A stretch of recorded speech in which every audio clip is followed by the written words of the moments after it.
Happy Friday, everyone, and welcome to the Daily Volatility Box Report for September 13th, 2019. We are TOSindicators.com, home of the Volatility Box. For today's trading, we had absolutely no trade stats set up in any of the markets that we care to look at. We didn't even have the gold trade that's set up. And so what we'll spend today's video essentially looking at is a pattern that once again appeared in the 30-year bond futures where we breached the conservative volatility box in even the first hour, and how once again you could have played that move using the TLT options. And then we'll also talk about crude oil futures, and there were a couple questions around which volatility box we're using for crude, and so we'll take a few minutes to talk about that. We ended the week up just a little bit more than $6,500. Our total P&L for the week was $6,518.75. Our NP&L was $6,518.75, trading just 2 contracts. Once again, final reminder for this week, we released a simple breakout tool this past week, actually on Monday. It's available for download for free on our website, tosindicators.com/indicator/simple breakout. Volatility Box members, look out for some scans coming into your inbox with regards to the simple breakout tool. They should be coming a little bit later today. For today's video, we'll start by looking at the 30-year bonds. Here we have our aggressive volatility box plotted, and we check to see whether or not we breached either side's aggressive volatility box entry lines.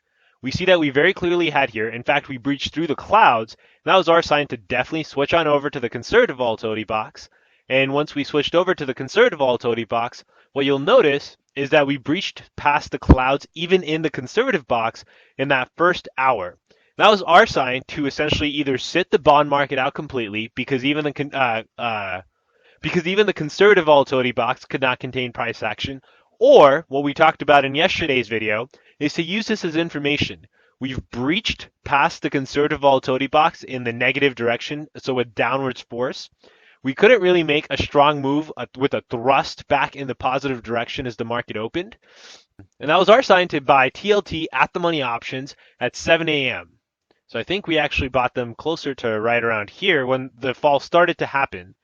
We ended up getting our options at the money options right at this point, so 7 a.m. So that was 138.50 at the money options with 7 days to expiration. We're going for $1.20 by $1.25. And so the first target, and so, well, yesterday we talked about how you could enter and essentially your max target. But here's how we use the volatility box to essentially scale out and take profits at different levels along the way. And that was essentially determined every time we slammed into the conservative volatility box. Because typically what we expect to see here is price halting and then either starting to reverse or at least halting for a while, usually giving us at least a T1.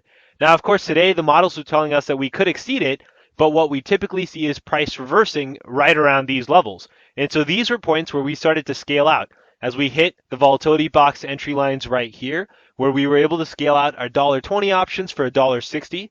So 30-ish% gain, 33% to be exact. The next hour, we just drifted sideways. And then in the 9 to 10 hour Pacific, we ended up slamming right back into the volatility box, which is when we took off our next batch of contracts, which was at a 66% profit, I believe. And then the final batch was just closed right into the close, which happened to be right around, it was a little bit higher of a price, closed around 240, even though the bonds ended at relatively the same level using the ZB futures. And so that's one way that while you may not be able to participate in the bonds market using the conservative volatility box in terms of playing these fades, given our rules, you can still take advantage of this information essentially to play this move down, the remainder of this move with at the money TLT options. And next, we'll take a look at crude oil. And that was the other one that some folks had some questions about. So with crude, we'll start from the beginning. We'll draw our timeline and we check to see whether or not we breached either side's aggressive volatility box in that first hour. We very clearly did here, but what's interesting is we again had that move in the opposite direction.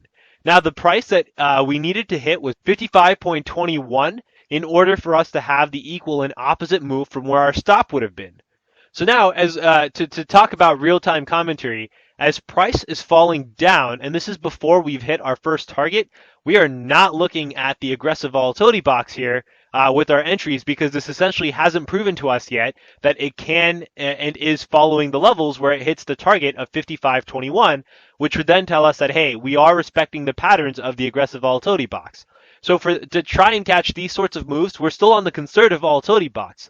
It's only after we hit this 55.21 that we then had the permission to continue to use the aggressive volatility box. It's a different story that we didn't have any other entries for the rest of the day, but that's just a real example of which volatility box you're on. And it's always better to be safe than sorry. And so if, for example, you see this, maybe you're a more conservative trader, maybe you've had some nice gains going into Friday, switch on over to the conservative volatility box. That's the actual rule. This is something that we're starting to test out based on patterns that we've seen. It's definitely a more aggressive pattern, but we've seen it work out more times than not, and that's what we really care to play, probabilities. Okay, so to recap, once again, absolutely no trades today using the volatility box. An interesting trade using the volatility box is information in the bond futures using TLT options.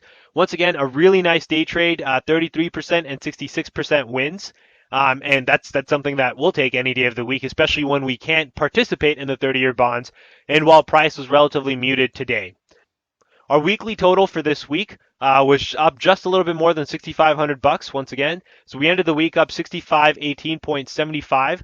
It's a great week, not as great of a week as we're accustomed to having, but still a profitable week. And so we'll take that, rest up over the weekend. Volatility Box members, you should be seeing some updates from us, not only on the actual indicator file, but also on the actual trade plan. And we'll also be sending out that members only scan for the simple breakout. All right, take care, everyone. We hope you have a great weekend. Take some time away from the screens, rest up, and let's get back to trading next week. Take care.